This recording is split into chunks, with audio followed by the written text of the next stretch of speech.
How's it going? It's Jeff from jeffrey-thomas.com, and let's take a look at Train Hey Soul Sister for the ukulele. So print that out off my website and we can follow through together. Details. I am using a low G for my 4th string, so I gotta point that out for you. All the details on what string I'm using, etc. are on my blog article titled Getting Started with Ukulele. Next detail, letter names of the right hand. P for the thumb, I for the first finger, M for the middle finger, A for your ring finger. I'm going to be referencing that as we go through the lesson. Also for strum direction, down is going to be written as like a little staple looking thing, and then up is like an arrow. So getting started with the tune, I'm placing the E over B, placing that chord first, and then lifting lightly up to get dead notes. Those are the X's in the tablature that you see. So the tune starts out with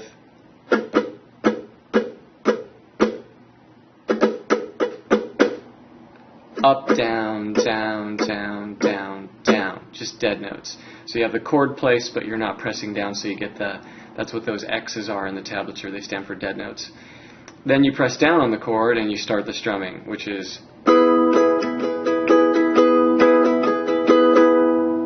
so let me walk through that slow. Down, down, up, down, up, down, up. And I'm just using really my first finger, really light, kind of up over the fretboard here.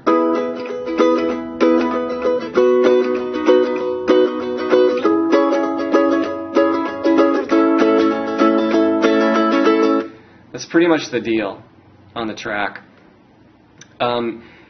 So that was E over B. Okay, then switching to B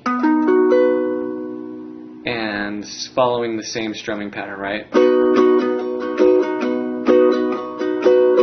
Okay, now moving to C sharp minor.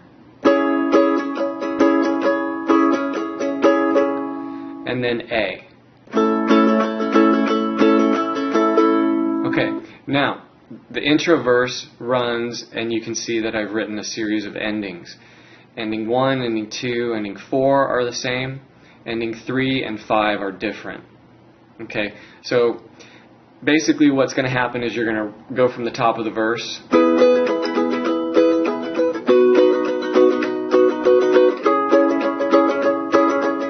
ending 1. Okay, then you see the double bar, double dot. That means you go back up to the top, E over B again.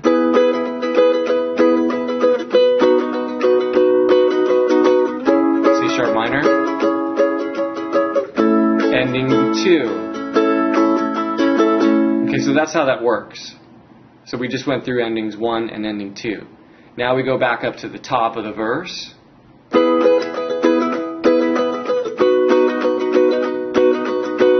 C sharp minor. Now we're on our 3rd time through, right? So you're going to skip endings 1, 2, and 4. And you're going to go straight to ending 3, which is A, and then B.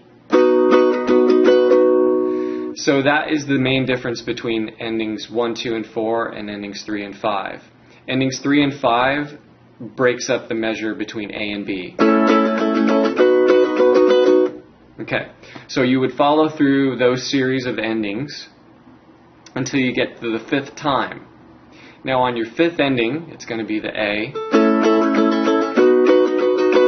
Now right at that point, there's no more endings for the intro verse, so you move on to the chorus, okay?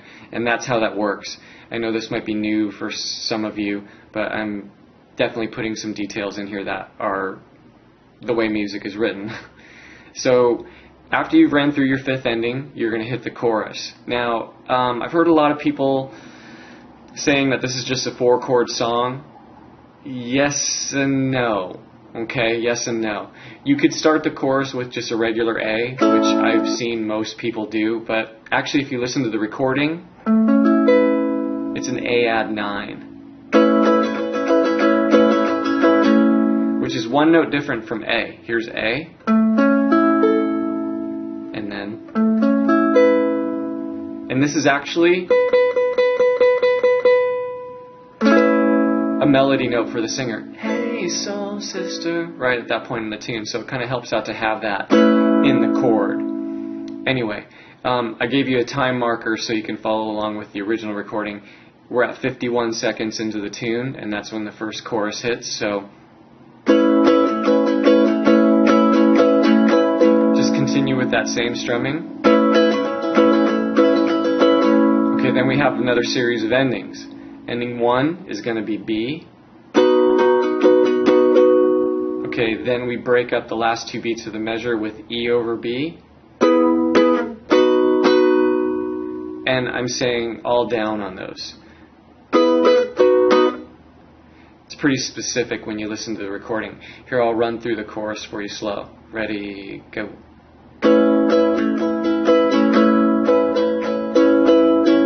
Alright, ending 1.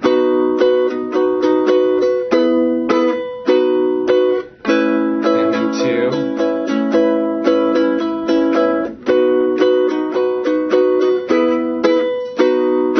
Third time.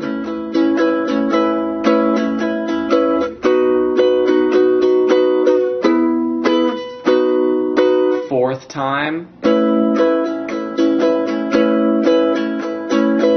So we're going to go to ending 4, B chord.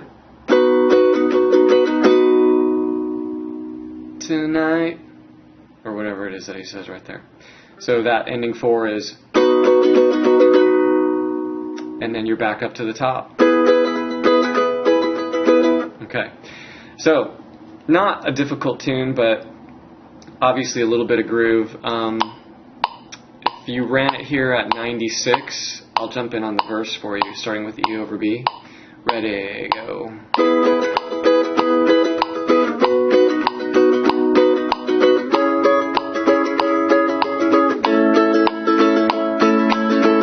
Okay, so the counting on this is going to be, I mean, it's 16th notes. 1 E and a 2 E and a 3 E and a 4 E and without like boring the heck out of you, if you're interested in learning about the counting and stuff, I have a good lesson on 16th note subdivisions titled 16th note subdivisions ukulele. So check that out and it'll explain a lot about counting. Otherwise, just watch the video and learn and play. Let's see what else. Oh, on the subject of chords here, the C sharp minor can also be played as C sharp minor 7. It's the last chord diagram in the lower area. If you want, C sharp minor 7. Alright, kind of tricky to get to. And then you take your first finger off for C sharp minor 6.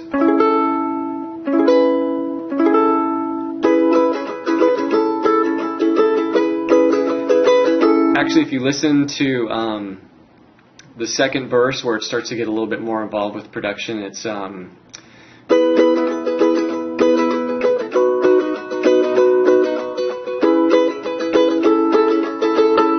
definitely a cool little thing to put in there. Nice voicing. So staying away from just a regular C sharp minor, right? Putting the 7th in, and then taking your first finger off, which makes it C sharp minor 6. Okay. Once again, I won't bore you with too much theory.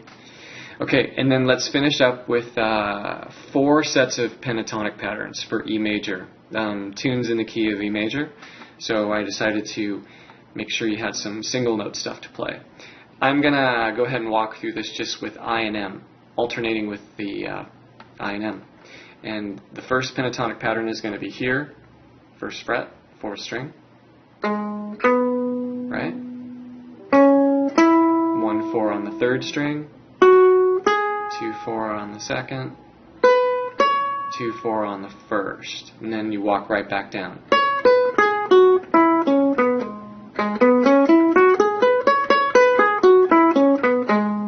Okay, next pattern up is going to be at the 4th fret, and the fingerings are going to be 1, 3, 1, 3, 1, 4, 1, 4. And then you come back down. 6th fret is the marker for the next pattern. It's going to be 1, 4, 1, 3, 2, 4, 2, 4, and then back down.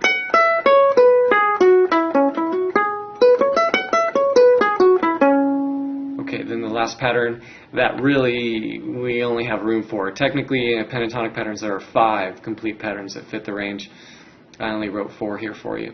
Last one is at the 9th fret. So here, and finger 2, 4, 1, 3, 1, 4, 1, 3, and then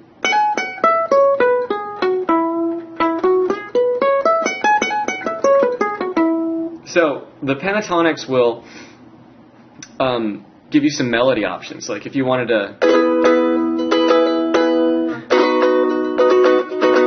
sometimes I'll play this with my friends and we'll do it like Roomba style.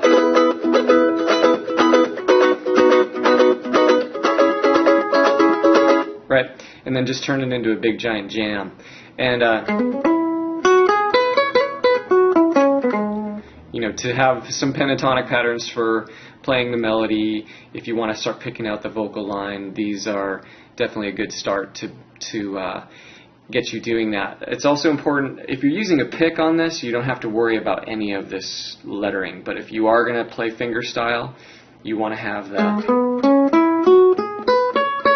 alternating going, right? You don't want to use the same finger over and over because it won't give you the speed that you need. Anyway, so a cool tune, not too difficult and fun to play. A lot of people like it, so that's important, right? And anyway, I hope that was cool. And if you have any questions, hit me up wherever you see my contact stuff. I'm teaching on Skype, Uvu, Yahoo Messenger, and Windows Live with webcams, so look me up, and I will talk to you later. Bye-bye.